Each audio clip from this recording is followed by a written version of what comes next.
По 3 години откако Талат Џафери на контроверзен драматичен начин беше избран за председател на Собранието, што резултираше со крвава пресметка, државата повторно е исправена пред волјата на политички калкулации.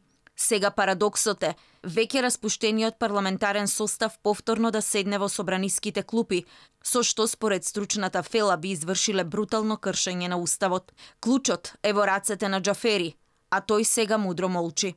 Но со самиот факт што не постапува по барањето на коалициониот партнер СДСМ, односно иницијативата на која подпис ставија 35 пратеници, дава до знаење дека сепак ставовите на Заев и Џафери, дали пратениците овој пат ќе влезат во Собранието, не се како од пред 3 години.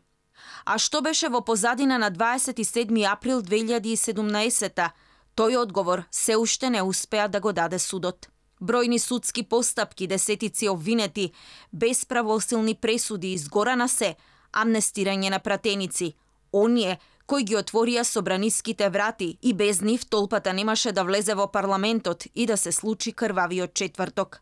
А нив ги ослободи токму Собранието со законот за амнестија, кој беше желба и политички договор на власта на СДСМ и ДУИ, за да се смени уставот и името на државата.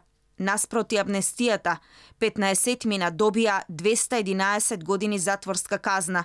Правдата ја чекаат зад решетки од и второстепениот суд, се уште не се изјаснил по првостепената пресуда.